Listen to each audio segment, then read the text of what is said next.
إن الحمد لله تعالى نحمده سبحانه ونستعين به ونستهديه ونستغفره، ونعوذ بالله تعالى من شرور أنفسنا وسيئات أعمالنا.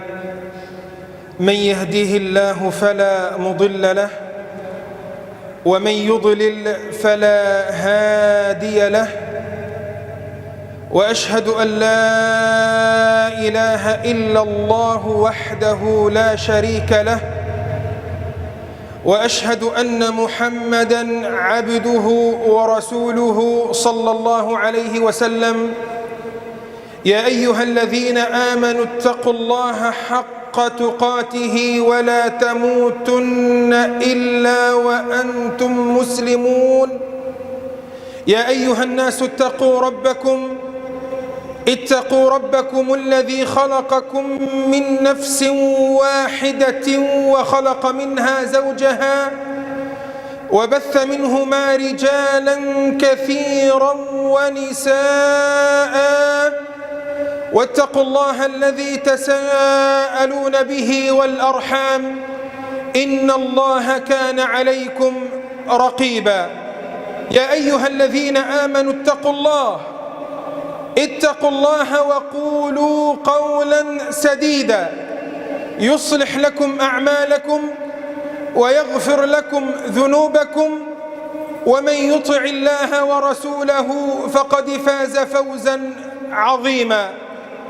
أما بعد، فإن أصدق الحديث كلام الله تعالى، وخير الهدي هدي محمد صلى الله عليه وسلم، وشر الأمور محدثاتها، وإن كل محدثة بدعة، وكل بدعة في دين الله ضلالة، وكل ضلالة في النار، أعاذني الله والسامعين حر النار.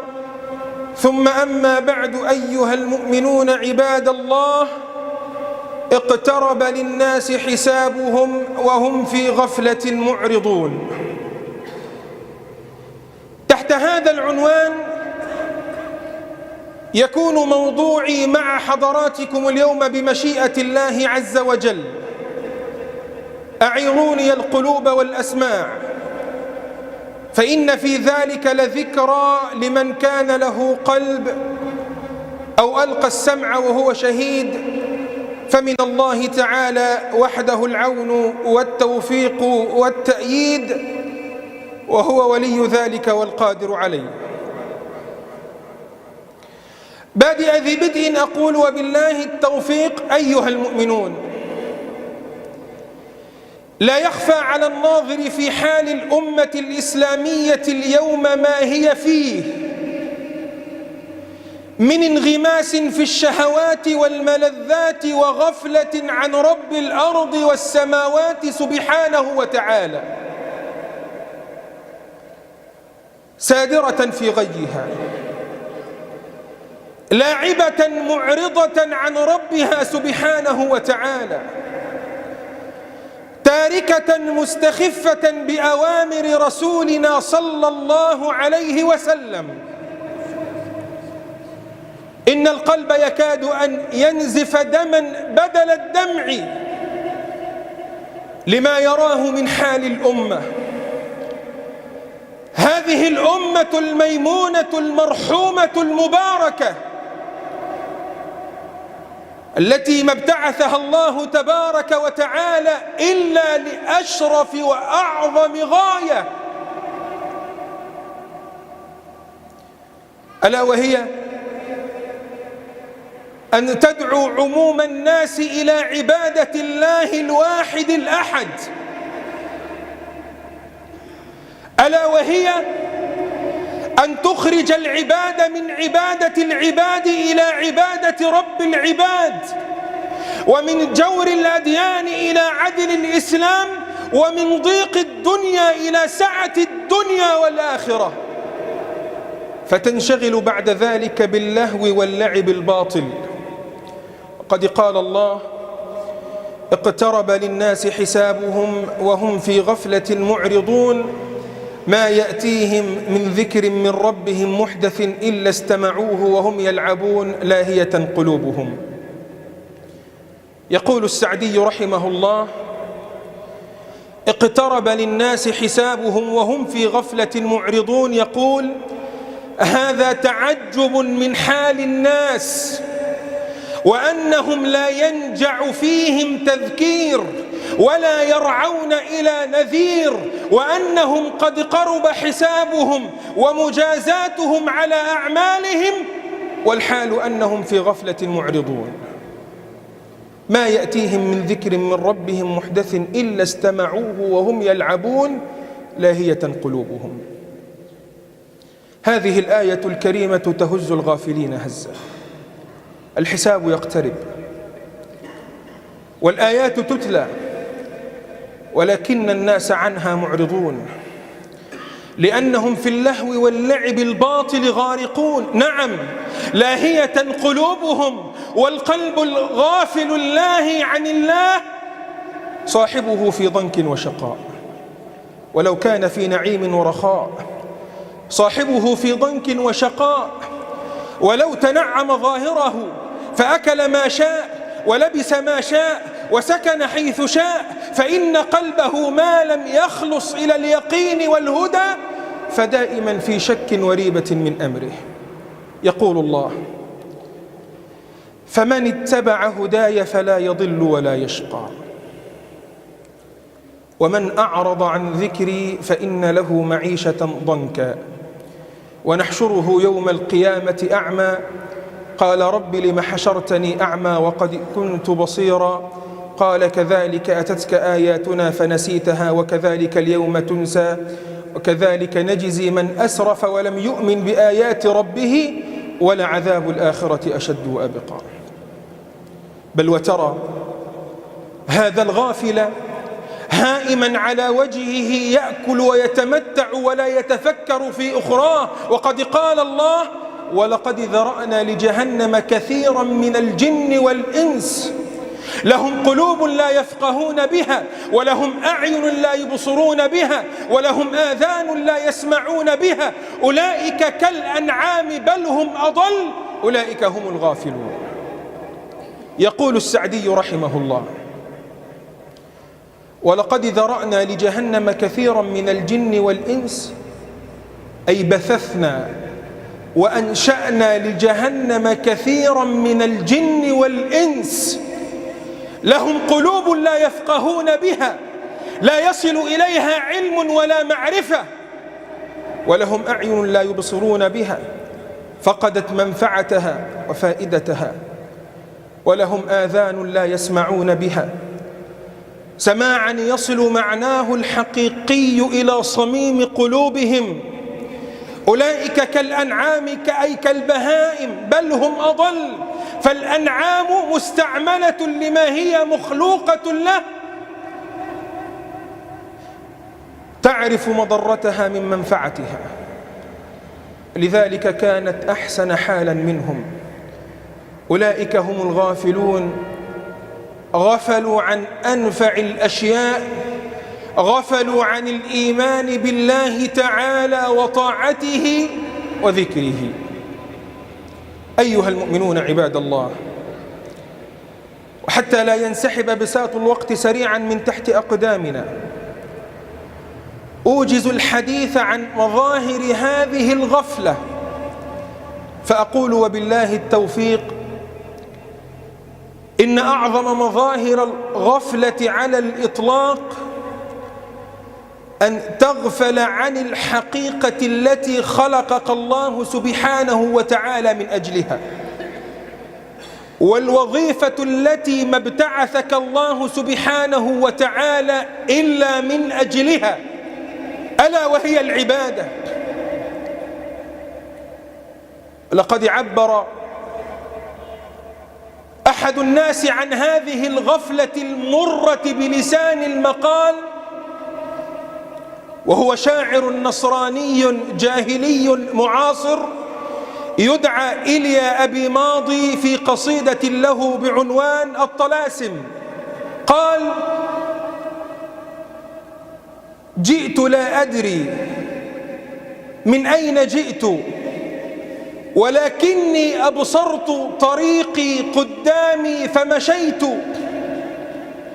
وسأمشي في طريقي شئت هذا أم أبيت، كيف جئت كيف أبصرت طريقي لست أدري.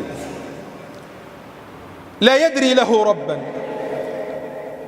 ولا يعرف لحياته معنى ولا لوجوده هدفا، لا يدري من خالقه، لا يدري إلى أين المصير، إلى الجنة أم إلى السعير. والله تعالى يقول: والذين كفروا يتمتعون ويأكلون كما تأكل الأنعام والنار مثوى لهم.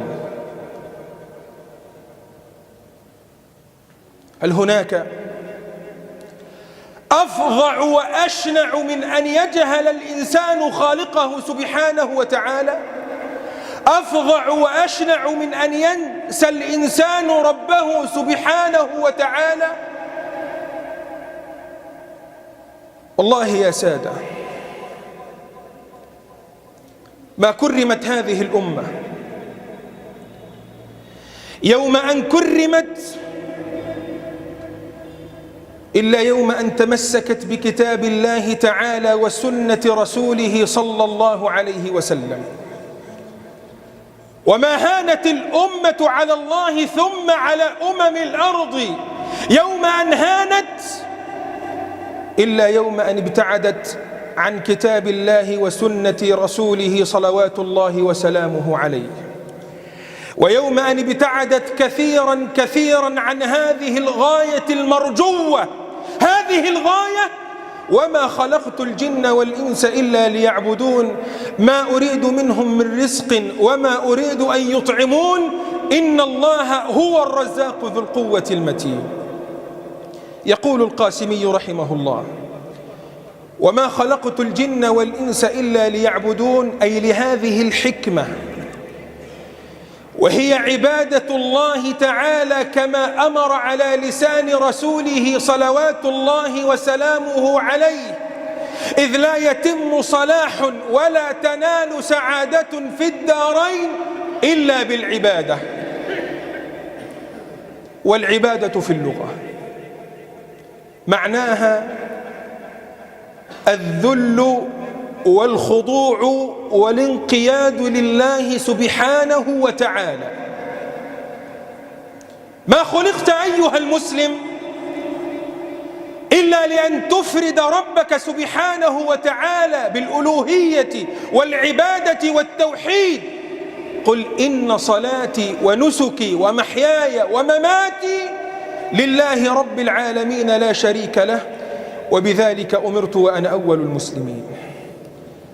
أيها الأخ الكريم، هل تتصور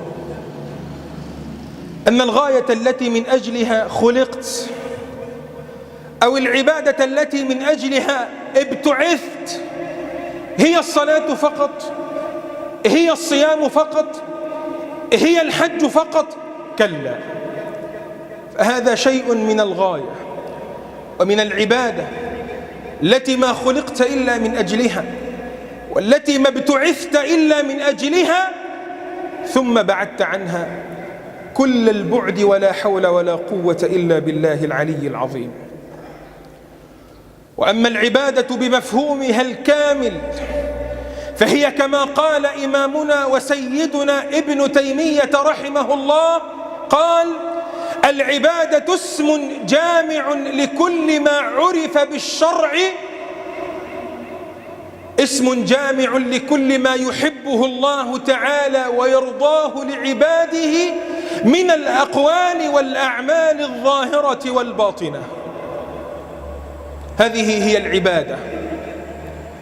ثم قال رضي الله عنه وأرضاه، وانتبه، قال: كالتوحيد والصلاة والصيام والزكاة والحج. ثم قال: وبر الوالدين والإحسان إلى الفقراء واليتامى والمساكين والأرامل وابن السبيل والدعوة إلى الله عز وجل والأمر بالمعروف والنهي عن المنكر والعمرة في رمضان وفي غيره وحج بيت الله الحرام. ثم قال: والإخلاص والخشية والتوكل والرجاء والتفويض والإنابة والاستغاثة والاستعانة والحلف واليقين والنذر والذبح والإعطاء والمنع والحب والبغض والولاء والبراء، كل هذا وغيره داخل في العبادة التي ما خلقت إلا من أجلها،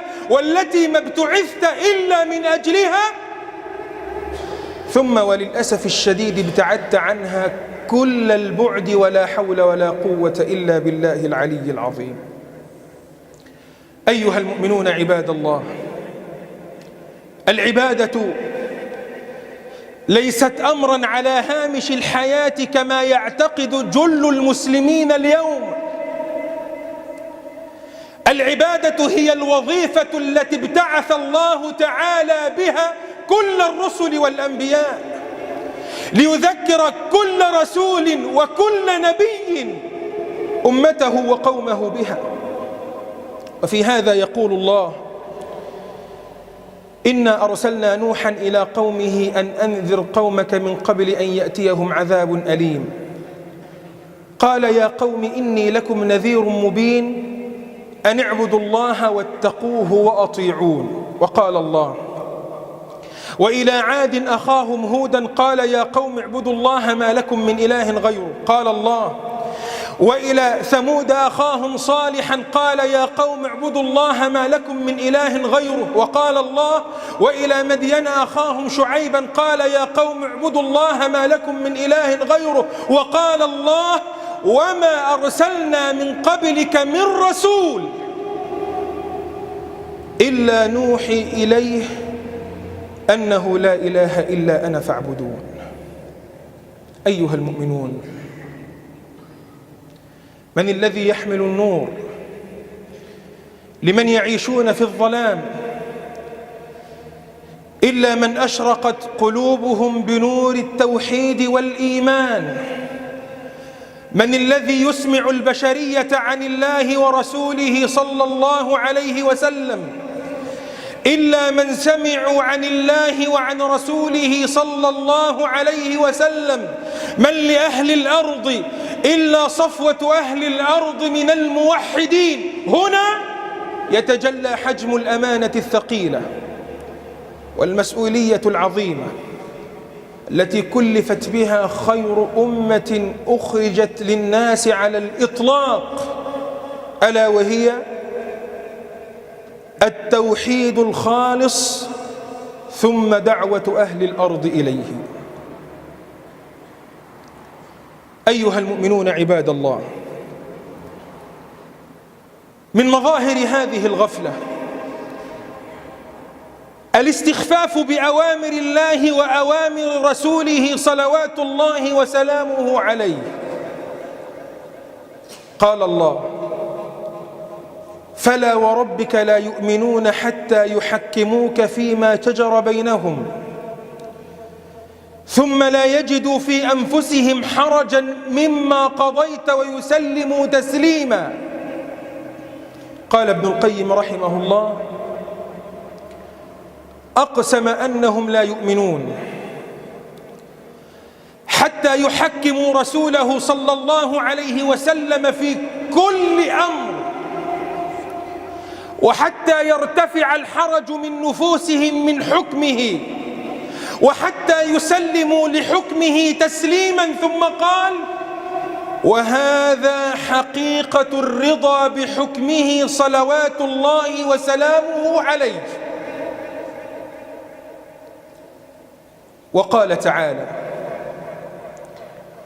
إنما كان قول المؤمنين إذا دعوا إلى الله ورسوله ليحكم بينهم أن يقولوا سمعنا وأطعنا وأولئك هم المفلحون.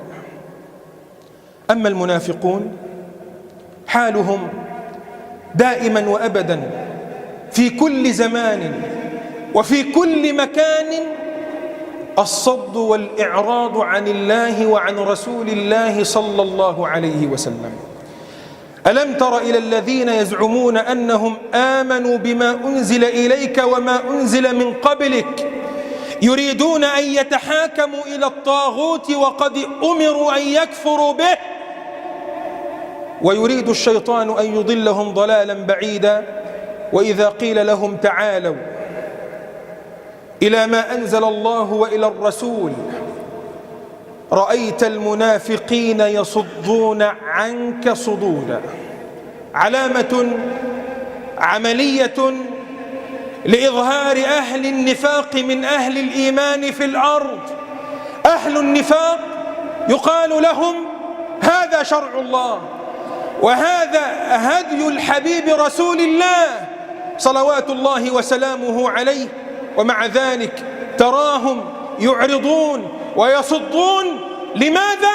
لأن القلوب مليئة بالنفاق. نعم، قلوبهم ملأى بالنفاق، حتى ولو تفتنت الألسنة ورددت حب رسول الله صلى الله عليه وسلم، فقديما انطلق رأس النفاق ليعلن بملء فيه وأعلى صوته أنه يحب الله ورسوله، ومع ذلك هو في الدرك الأسفل من النار. إذا جاءك المنافقون قالوا نشهد إنك لرسول الله والله يعلم إنك لرسوله والله يشهد إن المنافقين لكاذبون. ويقول تعالى وما كان لمؤمن ولا مؤمنة إذا قضى الله ورسوله أمرا أن يكون لهم الخيرة من أمرهم ومن يعص الله ورسوله فقد ضل ضلالا مبينا. هناك غفلة عن الأمر والنهي بصورة مؤلمة لا ينكرها متابع لواقع الأمة، ولا حول ولا قوة إلا بالله العلي العظيم. وكما قلت الذي نفس محمد بيده لن ترحم هذه الأمة إلا إذا فاقت، عادت من جديد، حققت مراد الله ومراد رسوله صلى الله عليه وسلم. فما رحم الله هذه الأمة يوم رحمها لا يوم أن قالت على قلب ولسان واحد سمعنا وأطعنا غفرانك ربنا وإليك المصير. هذا هو النور الحقيقي الذي تستضيء به الأمة طريقها وتستنير به في ظلماتها. في صحيح مسلم من حديث أبي هريرة رضي الله عنه وأرضاه أنه قال لما نزلت على رسول الله صلى الله عليه وسلم لله ما في السماوات وما في الأرض وإن تبدوا ما في أنفسكم أو تخفوه يحاسبكم به الله فيغفر لمن يشاء ويعذب من يشاء والله على كل شيء قدير. قال اشتد ذلك على أصحاب رسول الله صلى الله عليه وسلم فأتوا رسول الله صلى الله عليه وسلم فقالوا أي رسول الله كلفنا من الأعمال ما نطيق، الصلاة والصيام والصدقة والجهاد، وقد أنزلت عليك هذه الآية ولا نطيقها. فقال صلى الله عليه وسلم أتريدون أن تقولوا كما قال أهل الكتابين من قبلكم سمعنا وعصينا؟ بل قولوا سمعنا وأطعنا غفرانك ربنا وإليك المصير. فقالوا في التو واللحظة سمعنا وأطعنا غفرانك ربنا وإليك المصير. فلما اقترأها القوم ذلت بها ألسنتهم، فأنزل الله تعالى في إثرها آمن الرسول بما أنزل إليه من ربه والمؤمنون كل آمن بالله وملائكته وكتبه ورسله لا نفرق بين أحد من رسله وقالوا سمعنا وأطعنا غفرانك ربنا وإليك المصير.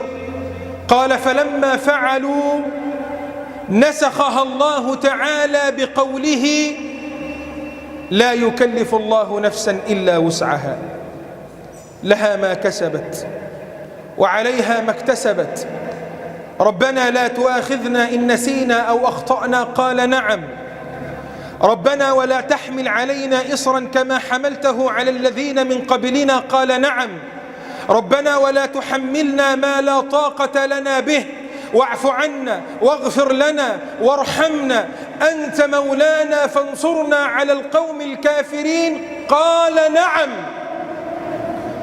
فاستجاب الله تعالى لهذه الأمة ببركة هذا المنهج المبارك، بركة السمع والطاعة لله تعالى ولرسوله صلوات الله وسلامه عليه.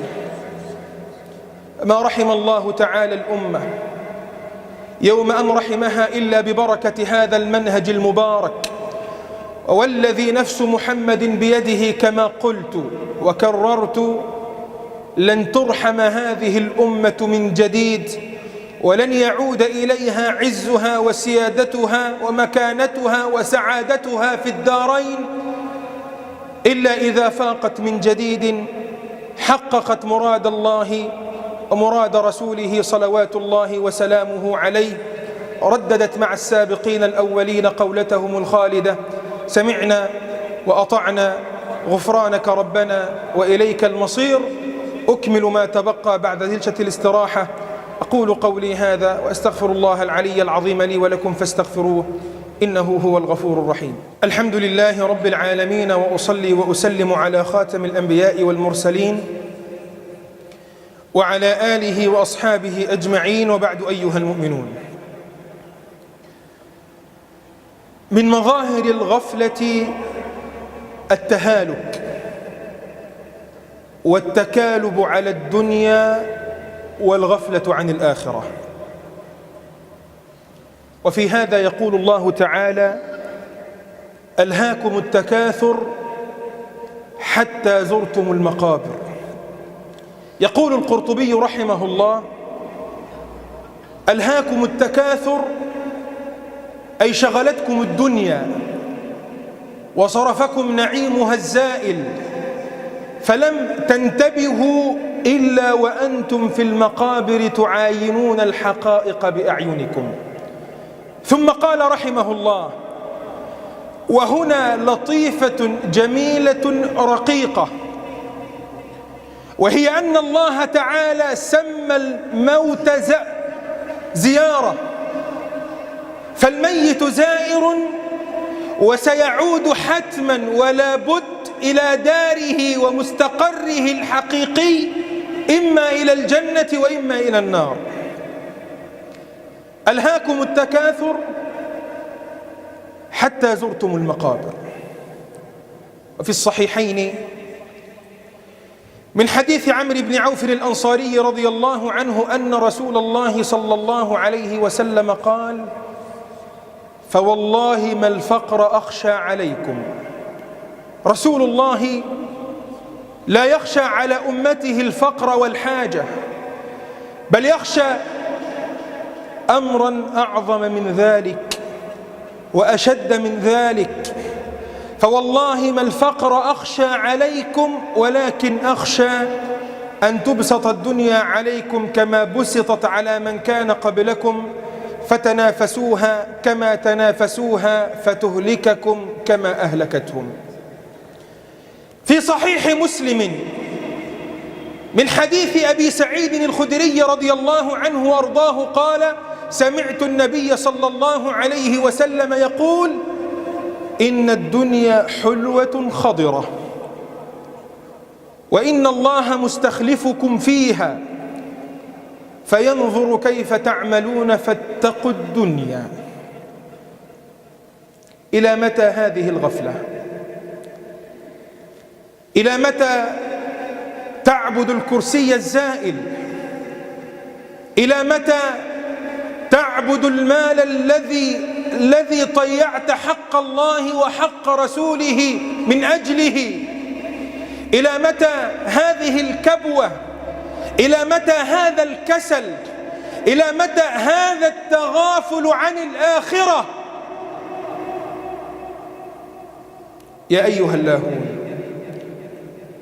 ويا أيها اللاعبون ويا أيها الطائعون، اعلموا جميعا، اعلموا أنما الحياة الدنيا لعب ولهو وزينة وتفاخر وتكاثر بينكم في الأولاد، كمثل غيث أعجب الكفار نباته ثم يهيج فتراه مصفرا ثم يكون حطاما وفي الآخرة عذاب شديد ومغفرة من الله ورضوان وما الحياة الدنيا إلا متاع الغرور. واضرب لهم مثل الحياة الدنيا كماء أنزلناه من السماء فاختلط به نبات الأرض فأصبح هشيما تذروه الرياح وكان الله على كل شيء مقتدرا. المال والبنون زينة الحياة الدنيا والباقيات الصالحات خير عند ربك ثوابا وخير أملا.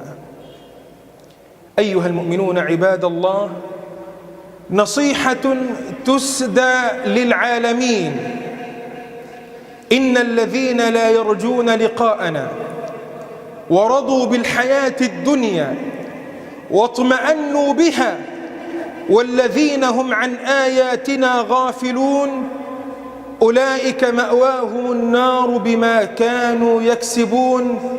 نصيحة تسدى للعالمين: لو كانت الدنيا تعدل عند الله جناح بعوضة ما سقى كافرا منها شربة ماء.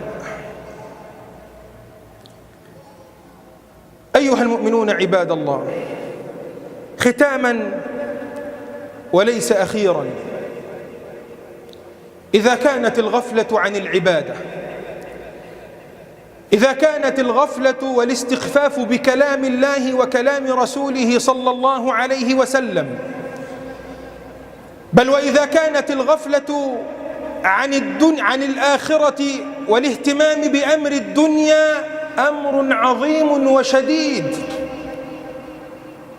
فإن غفلة حرمة دماء الأبرياء والمسالمين في هذه الأيام لهي شديدة وعظيمة أيضا.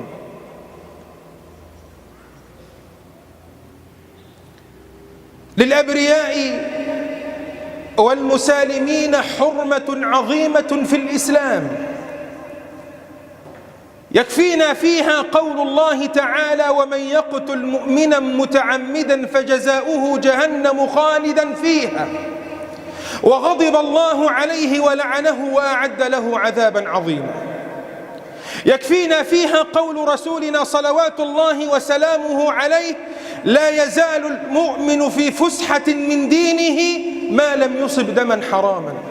يكفينا فيها قول صحابة رسول الله صلى الله عليه وسلم: إن من ورطات الأمور التي لا مخرج لمن أوقع نفسه فيها سفك الدم الحرام بغير حله. ما حدث في الأسبوع الماضي في يوم الجمعة المباركة في بيت من بيوت الله المطهر على أرض سيناء المباركة تحصد أرواح للأبرياء والمسالمين وهم ركع سجود. بداية هذا الأمر الله ورسوله والمؤمنون براء منه براءة الذئب من دم ابن يعقوب عليه السلام. وثانيا اسأل الله تبارك وتعالى أن يقصم ظهر من فعل هذه الفعلة وأن يشل أركانهم وأن يعمي عيونهم وأن يجعل ذلك في موازين سيئاتهم وجزائهم عند ربهم سبحانه وتعالى في يوم لا ينفعهم فيه مال ولا بنون إلا من أتى الله تعالى بقلب سليم. وثالثا هذا الفعل الشنيع ليس بدعا في تاريخ الإسلام على الإطلاق، فأسلاف هؤلاء وأجدادهم لهم مع صحابة رسول الله صلى الله عليه وسلم مضمار إجرامي دنيء خسيس كهذا الذي يفعل أو كهذا الذي فعل.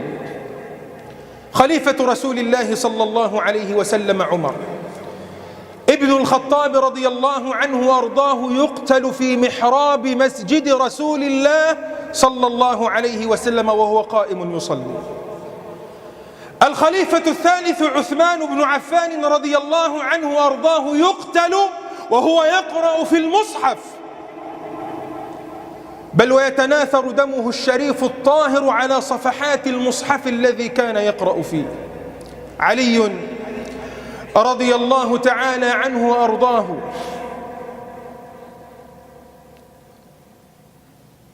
يقتل رضي الله عنه وأرضاه وهو ذاهب إلى صلاة الفجر وهو ينادي في الناس الصلاة الصلاة.